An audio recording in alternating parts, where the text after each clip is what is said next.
Kota Tarim itu kota yang penuh dengan berkah. Di situ tempat asal usulnya para wali songo. Di situ tempat asal usulnya para wali songo. Wali songo yang ada di Indonesia ini nasabnya sampai kepada para ulama yang ada di Tarim. Di makam kakek-kakeknya itu ada di Tarim di pemakaman Zambal. Karomah itu niscaya, tetapi ketika Habib bisa memadamkan api neraka, bisa menurunkan rantai emas dari langit, dan menurunkan hujan susu, itu namanya khurafat. Sama artinya menandingi Tuhan. Kalau ada sekarang keturunan imigran Yaman yang merasa lebih mulia dibandingkan bangsa Indonesia, pulang saja kalian ke Yaman. Di Yaman lebih butuh kalian dibandingkan di Indonesia. Jangan bawa perang Yaman ke Indonesia. Kalau kalian mau pulang ke negeri kalian di Yaman, alhamdulillah kami senang sekali. Allah itu kalau mau menurunkan musibah dan bala harus izin dulu kepada Habib ini bin ini bin ini bin ini. Kalau Habib ini bin ini bin ini mengizinkan, maka Allah akan menurunkan musibah. Tapi kalau Habib ini bin ini bin ini tidak mengizinkan, Allah tidak akan menurunkan musibah. Jadi musibah dari mulai zaman dahulu sampai dina kiamat berdasarkan izin dan rekomendasinya Habib ini bin ini bin ini. Iki sampean disledakna, dipalingna, dibelokna, mau nyembah Gusti Allah, nyembah Baal, nyembah Habib. Iki Syiah Ismailiyah, menusa nyembah menusa. Iki corone menusa, dipalingaken penyembahan berhala menusa. Gusti Allah kalah, subhanallah. Aku pikir mungkin anak ini kita betok, iki tidak mana, subhanallah ternyata ini ada upaya sistematis. Hati-hati. Dan saya katakan saya mendukung Rhoma Irama untuk mengklarifikasi soal Habib ini. Karena saya terganggu dan tersinggung terhadap perkembangan ini sesudah saya melihat, tiap mau tidur saya lihat YouTube, pertengkaran Rhoma Irama, Imaduddin, Gus Abbas dengan para Habaib itu luar biasa, menimbulkan pro kontra. Lalu saya lihat apa sih masalahnya. Kalau saya sendiri pribadi, mau Habib itu turunan Nabi atau tidak, kalau salah, ya kita koreksi, tidak apa-apa. Tetapi yang lebih dari itu, kemudian ternyata muncul klaim-klaim bahwa Republik Indonesia itu ada karena Habib. Wali Songo itu semuanya Habib. Padahal Habibnya baru datang sesudah Wali Songo meninggal. Gitu loh. Lalu diklaim ini turunan Habib ini. Imam Bonjol coba, dibilang itu Habib Sahabuddin. Itu dari mana? Kok Imam Bonjol Habib Sahabuddin gitu? Lalu ada hurufatnya bahwa kakek saya yang mau Gaddam itu bisa membentak malaikat mungkar dan nakir katanya. Karena menyiksa orang di sebelahnya, orang banyak dosa dikuburkan di sebelah kakek saya itu lalu disiksa oleh malaikat mungkar nakir. Keluar kakek saya panggil mungkar nakir, pergi kamu katanya. Itu kan khurafat. Habib ini nih mengklaim-klaim begitu dan orang yang tidak tahu, orang awam banyak yang percaya karena ini Habib yang ngomong, Habib benar. Lalu rasa cinta saya kepada negara ini menjadi luntur.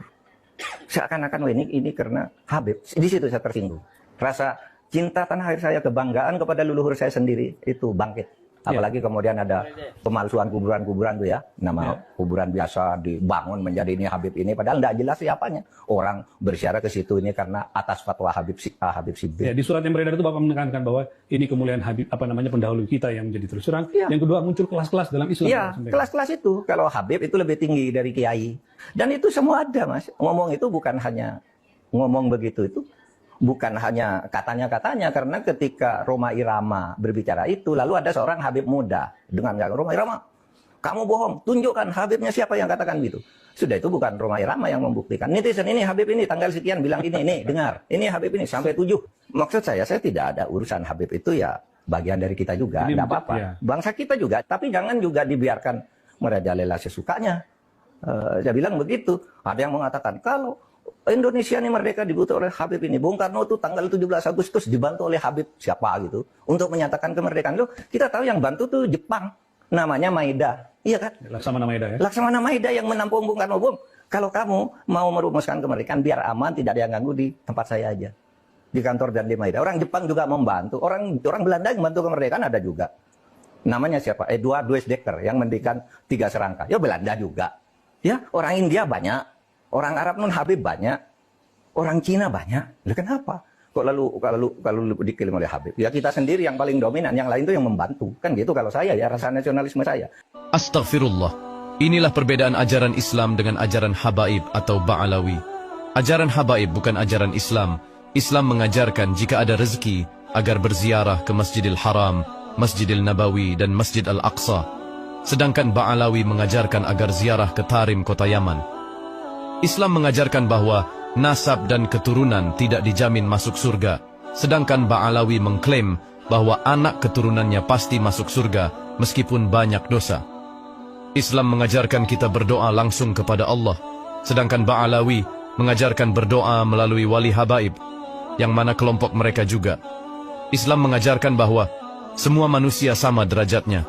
Kemuliaan ditentukan oleh amal soleh dan manfaatnya bagi orang lain.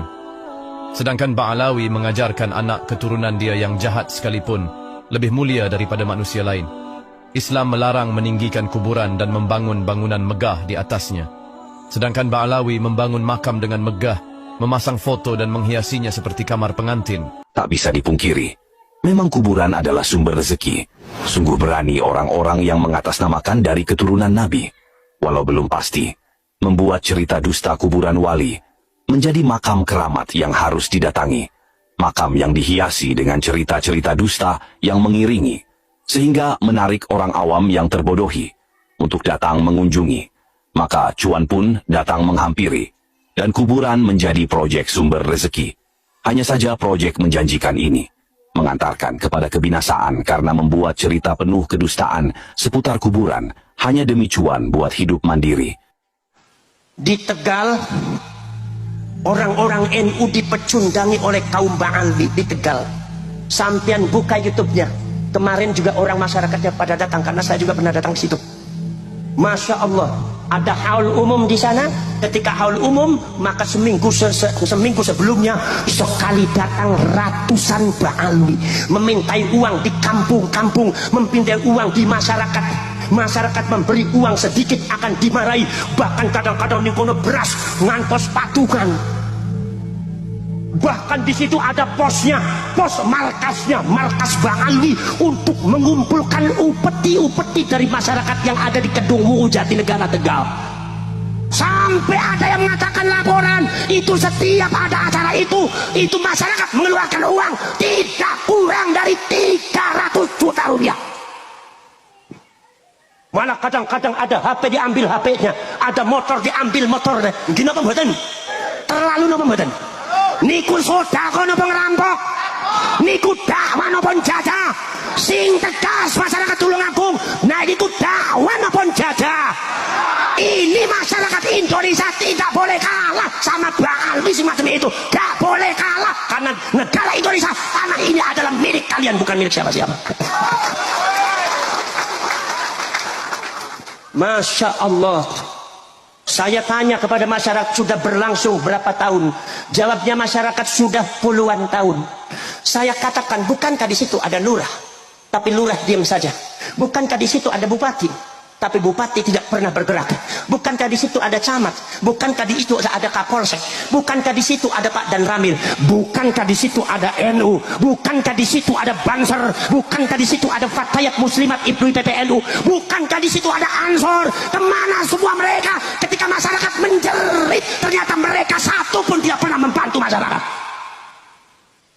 Model meketen ngadepi penjajah model kayak kue sampai jadi pecundang kabeh niku apa potongannya copot wis seragam bangsamu.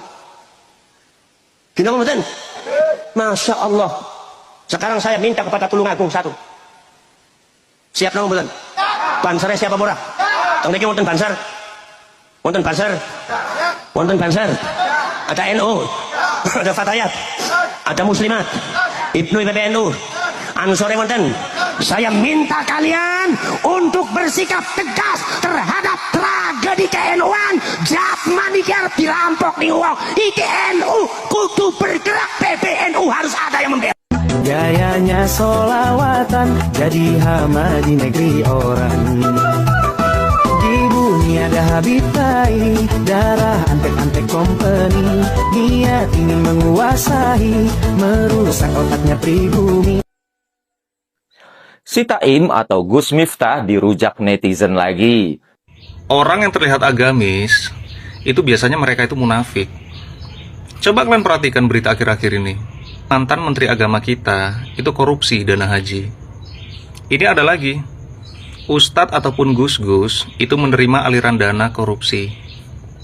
Jadi sebenarnya mereka ini adalah iblis yang berbalut agama. Pandai berbicara manis, seolah-olah mereka itu paham dan ahli surga. Padahal sebenarnya mereka ini adalah pengikut Dajjal, ya kan? Dulu hina penjual SD. Ini pakai diplesetin lagi. Kini Gus Miftah terserat kasus korupsi proyek kereta, diduga terima 100 juta. Duitmu akeh. Dikorupsi blok.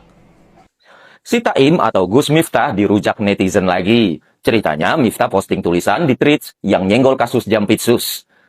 Ada yang sibuk mencari uang, ada yang sibuk menyembunyikan uang. Begitu tulis si Taim Gus Miftah. Tapi bukannya dapat tanda love, justru komenan netizen malah bombastis. Ada yang komen kayak gini. Ada juga yang menghina tukang es. Ini yang gak bakal dilupain netizen. Es tehmu oke ra? Masih, yo kono didol goblok.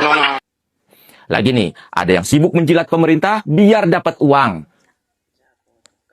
Demi Allah Pak Prabowo, kami yang mendukung Bapak, jalan surga bagi kami akan sangat terbuka. Ada juga komen yang bilang kayak gini, ada yang sibuk jual agama demi uang.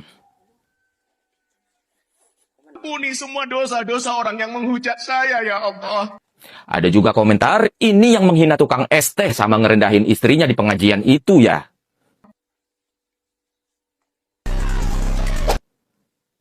Ada juga yang sibuk DM biduan, anjay. Ada cewek LC, pemandu karaoke. Dadanya ditato, Gus Miftah. Bertahan jadi penjilat pintu penguasa demi uang, ada yang sibuk makan nih. Pesan moralnya adalah, netizen gak bakalan lupa sama jejak digital yang mustahil buat dihapus. Aduh, Pak Gus.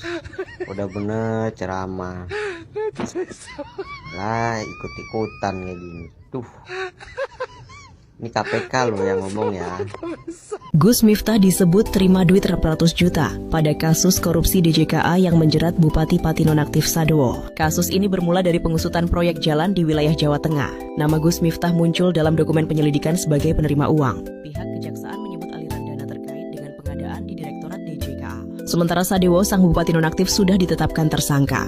Publik di Pati dan media sosial ramai mempertanyakan kronologi lengkapnya. Kuasa hukum Gus Miftah membantah dan meminta bukti konkret. Penyidik menjanjikan pemeriksaan saksi dan bukti transfer lebih lanjut. Kasus ini bisa berdampak besar pada elektabilitas dan kepercayaan publik. Berita masih berkembang. Kita tunggu perkembangan resmi dari penegak hukum. Gus Miftah diduga terima 100 juta rupiah terkait kasus korupsi DJKA, KPK bakal dalami. Komisi Pemberantasan Korupsi, KPK, angkat bicara soal nama pendakwah Miftah Maulana Habibur Rahman alias Gus Miftah yang disebut dalam persidangan Bupati Pati Nonaktif, Sudewo dalam kasus dugaan korupsi pembangunan rel kereta. Dalam persidangan yang digelar pada 13 Juli 2026 itu, salah satu saksi mengonfirmasi adanya penyerahan uang 100 juta rupiah kepada Gus Miftah. Merespons hal tersebut, juru bicara KPK Budi Prasetyo menyatakan, pihaknya akan mendalami fakta sidang tersebut.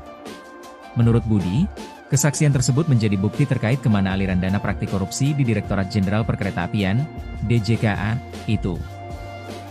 Nah ini nanti akan didalami lebih lanjut karena setiap fakta persidangan pasti akan dianalisis oleh JPU dan juga akan menjadi pengayaan oleh penyidik nanti apakah kemungkinan terbuka untuk dilakukan pengembangan atau seperti apa, kata Budi kepada wartawan, Selasa, 14 Juli 2026. Budi menjelaskan, pihaknya akan menelisik dugaan perbuatan melawan hukum terkait aliran uang tersebut. Begitu juga mengenai maksud dan tujuan aliran dana itu. Heboh di persidangan, Komisi Pemberantasan Korupsi memastikan bakal mendalami dugaan aliran uang senilai 100 juta rupiah yang menyeret nama pendakwa kondang, Gus Miftah. Nama Gus Miftah mendadak muncul dalam sidang kasus dugaan suap dan gratifikasi proyek jalur ganda kereta api yang menjerat Bupati Pati Nonaktif, Sudewo, di Pengadilan Negeri Semarang. Bicara KPK, Budi Prasetyo, menegaskan bahwa setiap fakta persidangan akan terus dipantau. Jika dalam proses pembuktian uang tersebut terbukti merupakan hasil dari tindak pidana korupsi, KPK tidak akan segan untuk melakukan penyitaan. Dugaan aliran dana ini pertama kali diungkap oleh Jaksa Penuntut Umum KPK berdasarkan berita acara pemeriksaan atau BAP mantan pejabat pembuat komitmen proyek, Deki Martin. Namun, hingga saat ini KPK belum menjadwalkan pemeriksaan langsung terhadap Gus Miftah. Tim penyidik masih membutuhkan keterangan dari pihak-pihak lain untuk memperjelas kemana saja aliran uang panas ini bermuara. Lur, nama Gus Miftah lur, disebut lur, dalam sidang korupsi. Bupati nonaktif Bapak Sadewo lur. Fakta mengejutkan lur, terungkap dalam sidang lanjutan korupsi proyek pembangunan jalur ganda kereta api Solo Semarang lur, yang menjerat Bupati nonaktif Pati lur, Bapak Sadewo lur, di Pengadilan Tipikor Kota Semarang lur. Gimana lur? Menurut pendapat sampean lur, apakah berita ini benar lur? Ketik lur di kolom komentar. Benarkah Gus Miftah ikut menikmati uang korupsi? Es tehmu oke ra? Masih, ya kono didol goblok. Nama Gus Miftah ini ikut disebut dalam persidangan kasus dugaan korupsi DJKA Kementerian Perhubungan. KPK pun memastikan fakta tersebut akan didalami. Uang-uang itu beredar sampai jauh. Salah satunya kepada Gus Miftah. Ketika nama seorang tokoh yang selama ini mengajak masyarakat berbicara tentang nilai, moral, dan juga integritas ikut muncul dalam perkara korupsi, wajar jika publik menaruh perhatian lebih besar. Atas diplomasi Pak Prabowo, kapal Indonesia boleh melewati Selat Hormuz. Jika memang tidak ada kaitannya dengan tindak pidana, biarlah fakta memulihkan nama baiknya. Namun jika sebaliknya, maka siapapun kedudukannya, hukum seharusnya tetap berdiri tanpa membedakan jubah, jabatan, maupun popularitas. Terseret kasus korupsi Bupati Pati, Gus Miftah terima aliran dana 100 juta? Jadi ceritanya, nama Gus Miftah mendadak muncul di sidang kasus dugaan korupsi proyek rel kereta Bupati Pati nonaktif Sudewo. Salah satu saksi ngaku kalau ada penyerahan uang 100 juta ke Gus Miftah. Dengar fakta ini, KPK jelas nggak tinggal diam. Jubir KPK memastikan bakal ngusut tuntas buat cari tahu motif, asal-usul, dan tujuan pemberian duit tersebut ke Gus Miftah. Sebagai info guys, Bupati Sudewo ini didakwa nerima gratifikasi lebih dari 2 miliar rupiah pas masih jadi anggota DPR. Gak cuma duit, dia juga diduga nerima keris Nogo Sosro sampai fasilitas perbaikan jalan di depan rumahnya sendiri. Kalau menurut kalian, uang 100 juta ini murni sumbangan atau ada udang di balik batu? Coba komen di bawah. Kelakuan pendakwah kondang Miftah Maulana Habibur Rahman alias Gus Miftah kini menuai karma instan setelah namanya terseret dalam persidangan mega korupsi jalur kereta api DJKA Kemenhub. Publik dibuat geram karena pendakwah yang beberapa waktu lalu viral akibat bersikap arogan dan menghina penjual es teh di depan umum ini, justru diduga ikut menikmati uang haram. Jaksa penuntut umum di persidangan bahkan secara terbuka menyentil rekam jejaknya yang gemar pamer moral di panggung, namun diduga tersangkut aliran dana suap senilai 100 juta rupiah. Uang ratusan juta tersebut diduga kuat bersumber dari proyek pembangunan jalur ganda kereta api Solo Semarang yang dikorupsi oleh para pejabat demi memperkaya diri dan kelompoknya. Fakta mengejutkan ini dibongkar langsung oleh mantan pejabat pembuat komitmen proyek yang mengakui adanya aliran dana khusus kepada penceramah berambut gondrong tersebut. Komisi Pemberantasan Korupsi langsung bertindak tajam untuk mendalami peran Gus Miftah dalam pusaran kasus korupsi yang juga menjerat Bupati Pati nonaktif Sudewo ini. Aksi kejar setoran bermodus dakwah ini menjadi pembuktian bagi publik betapa palsunya sifat asli sang penceramah yang tega memakan duit proyek di saat rakyat kecil diperlakukan semena-mena. Salah satunya kepada Gus Miftah. Senilai kurang lebih berapa tadi? 100 juta rupiah. Saya hanya Bapak Presiden, tolong turunkan orang-orang kepercayaan Bapak dari Jakarta untuk memeriksa oknum-oknum polisi dan pejabat di daerah yang ikut membungkam darah anak saya. Tolong pastikan hukum tidak pandang bulu meskipun pelakunya adalah anak tuan guru atau pemilik pondok pesantren. Nyawa anak saya tidak bisa dibeli dengan selembar kertas damai. Harapan kepada pimpinan dan anggota DPR Komisi 3, para wakil rakyat yang terhormat di DPR RI, khususnya Bapak dan Ibu di Komisi 3, saya datang jauh-jauh dari Lombok dengan langkah kaki yang tertatih-tatih dan fisik yang sakit karena saya percaya di ruangan ini masih ada hati nurani yang tersisa untuk membela orang kecil seperti saya. Harapan saya sangat sederhana, jangan biarkan kasus kematian anak saya Sahril Sobirin menguap dan dilupakan hanya kami orang miskin yang tidak punya uang dan kekuasaan. Saya memohon kepada Komisi 3 untuk menggunakan wewenang besar yang Bapak dan Ibu miliki guna mendesak Kapolri mengusut tuntas skandal pembungkaman ini. Tolong awasi polisi-polisi di daerah kami yang tega-teganya menyuruh pihak pesantren meminta tanda tangan damai di atas luka bakar 80% anak saya. Saya meminta keadilan yang seadil-adilnya. Seret semua pelaku penganiayaan, pelaku pembakaran, dan orang-orang besar di dalam pesantren yang ikut menyembunyikan kejahatan ini ke dalam penjara.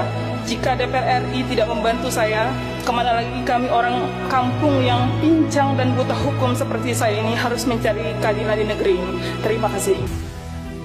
Salah satunya kepada Gus Miftah. Senilai kurang lebih berapa tadi? 100 juta rupiah. Dan ini kita mendapatkan keterangan cukup terang benderang dari saksi yang bernama Deki Martin. Saksi ini adalah terpidana dalam perkara terdahulu dalam perkara DJKA. Dia ini kedudukannya adalah PPK pada paket pekerjaan di lingkungan BTP kelas 1 Semarang, paket JGSS 1 sampai dengan JGSS 5. Nah, selaku PPK yang bersangkutan terbukti menerima sejumlah uang dari pengusaha kontraktor. Nah, dari sana kita dapat informasi bahwa uang-uang itu beredar sampai jauh. Salah satunya kepada Gus Miftah. Senilai kurang lebih berapa tadi? 100 juta rupiah. Semoga menjadi catatan kita semua bahwa uangnya mengalir sampai jauh. Terkait tindakan apa yang kami lakukan, kami belum bisa memutuskan hari ini. Kami akan lapor ke pimpinan. Demikian yang bisa kami sampaikan. Terima kasih. Ya apa ngene iki bola ya, kasus-kasus di pondok pesantren koyo ngene iki tak delok-delok, tak pantau-pantau iku ya. Mencoba untuk gak melok komen, tapi susi kok tambah pertumbuhannya kok tambah pesat. Menurutmu ya apa sih bola ya? Menurutku ya, kenapa ini bisa terjadi pembiaran ya?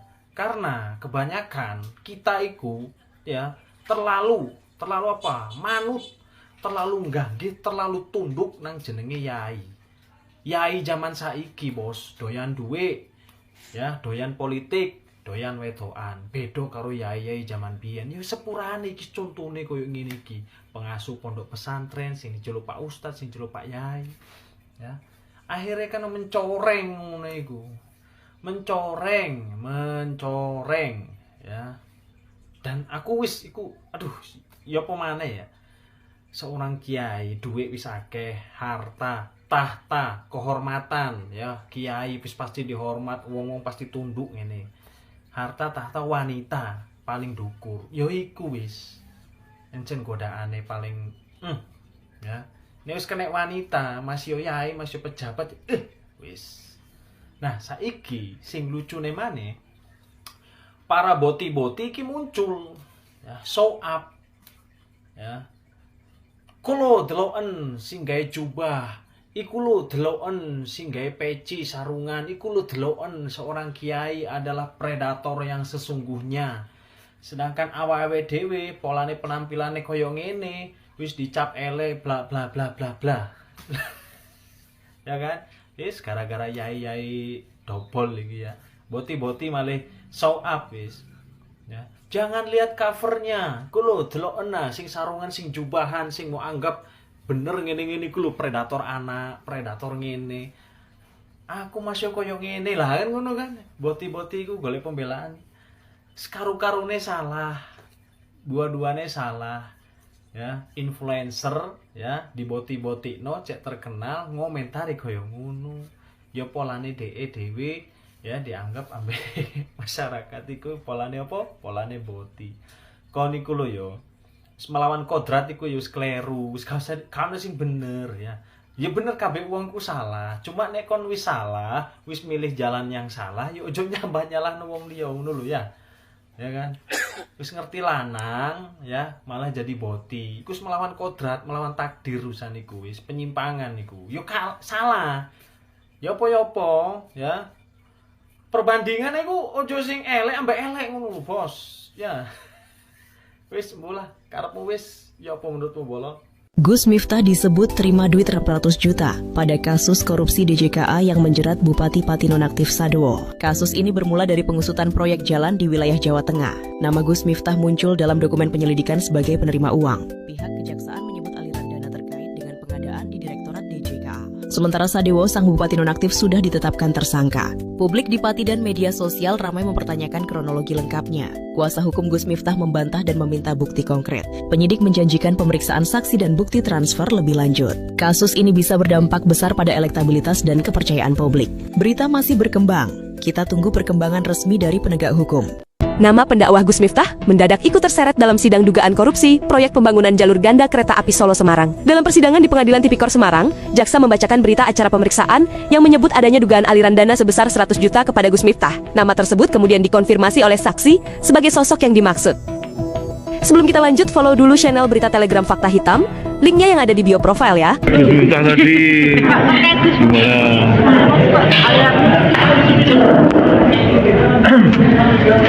Hari ini, terima kasih teman-teman media. Hari ini kita mendapatkan keterangan cukup terang benderang dari saksi yang bernama Dedi Martin. Saksi ini adalah terpidana dalam perkara terdahulu, dalam perkara DJKA. Dia ini kedudukannya adalah PPK pada paket pekerjaan di lingkungan BDP kelas 1 Semarang, paket JGSS 1 sampai dengan JGSS 5. Nah, selaku PPK yang bersangkutan terbukti menerima sejumlah uang dari pengusaha kontraktor. Nah, dari sana kita dapat informasi bahwa uang-uang itu beredar sampai jauh. Salah satunya kepada Gus Miftah. Senilai kurang lebih berapa tadi? 100 juta ya? 100 juta rupiah. Semoga itu jadi catatan kita semua bahwa uangnya mengalir sampai jauh. Terkait tindakan apa yang kami lakukan, kami belum bisa memutuskan hari ini, kami akan lapor ke pimpinan.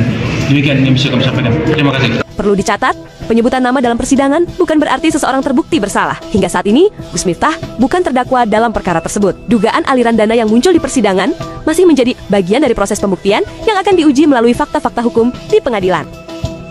Masih ingat kan dulu Gus Miftah sempat ngatain tukang es teh goblok sampai bikin rakyat ngamuk. Oh kon borong. Es tehmu cik oke ra? Masih. Ya kono blok.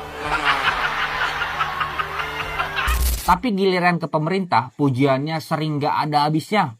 Nah sekarang namanya ikut diseret dalam persidangan kasus dugaan korupsi yang jerat Bupati Pati karena disebut terima duit 100 juta. Perlu dicatat, ini masih muncul dalam fakta persidangan dan bukan berarti dia terbukti bersalah atau melakukan tindak pidana. Yang bikin orang bertanya itu bukan cuma soal uangnya, tapi soal konsistensi. Kalau selama ini dia berani keras ke rakyat kecil, kenapa ke penguasa malah adem? Rakyat pasti berharap tokoh agama berdiri di atas semua golongan, berani kritik yang salah tanpa pilih-pilih. Di negeri ini kepercayaan itu mahal. Sekali nama muncul dalam pusaran kasus korupsi, walaupun baru sebatas disebut di persidangan, wajar kalau rakyat mulai bertanya. Jangan sampai yang paling lantang bicara soal moral, justru kehilangan modal paling penting, yaitu kepercayaan rakyat. Assalamualaikum warahmatullahi wabarakatuh. Salam kenal sahabat, dengan saya Maulana Ishak, admin dari channel ini. Pada kesempatan kali ini saya ingin membahas salah satu polemik yang cukup besar di Indonesia, yakni mengenai penelitian nasab Balawi yang dipandang atau disampaikan oleh Kiai Haji Madudin Usman Al-Bantani atau Kiai Imad. Saya ingin menegaskan sejak awal bahwa video ini berisi pandangan dan penilaian saya berdasarkan apa yang saya pelajari. Saya menyadari bahwa persoalan ini masih diperdebatkan dan ada ulama maupun peneliti yang memiliki kesimpulan berbeda-beda. Jadi ada yang mendukung para habib, serta ada juga yang mendukung Kiai Haji Madudin Usman Al-Bantani seperti saya. Menurut saya, salah satu hal yang menarik dari Kiai Imad adalah keberaniannya mengangkat sebuah persoalan sejarah untuk dikaji secara ilmiah. Dalam sejarah Islam, perbedaan pendapat mengenai berbagai persoalan bukan hal yang baru. Banyak ulama terdahulu berbeda pendapat mengenai hadis, fikih, sejarah, hingga silsilah. Karena itu menurut saya penelitian terhadap suatu klaim sejarah tidak seharusnya dianggap sebagai sesuatu yang tabu.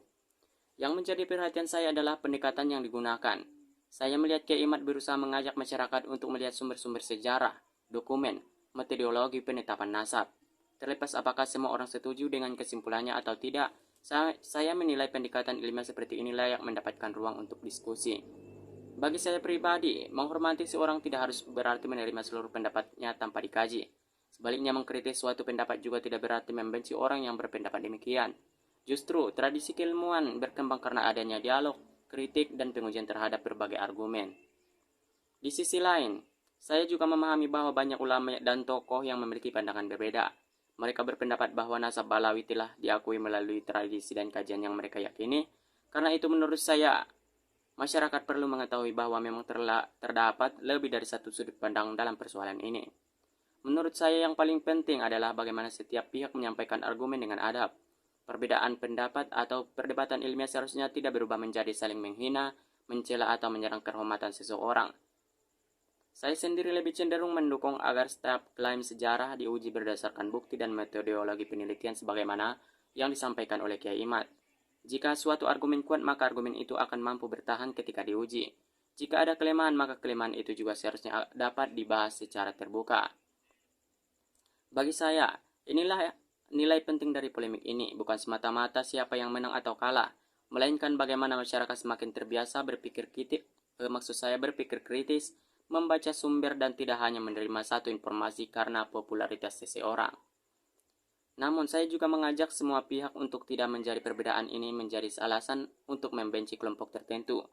Jangan sampai perbedaan pandangan atau pendapat dalam masalah sejarah justru memecah persaudaraan sesama umat Islam. Mari kita utamakan diskusi dan utamakan diskusi yang santun dan saling menghormati. Pada akhirnya saya berharap penelitian mengenai sejarah dan nasab terus berkembang secara terbuka sehingga masyarakat dapat menilai berbagai pendapat berdasarkan kualitas argumen dan bukti yang tersedia. Saya ingin mendengar pendapat kalian, bagaimana pandangan kalian mengenai perbedaan atau pendekatan penelitian yang dilakukan oleh Kiai Haji Maiduddin Usman Al-Bantani ini. Apakah menurut para sahabat setuju seperti saya sangat setuju dengan tesis Kiai Imad ini, ataupun para sahabat berada di kelompok para Habib yakni mempertahankan bahwa mengakui bahwa Bani Balawi itu memang benar keturunan dari Nabi Muhammad SAW.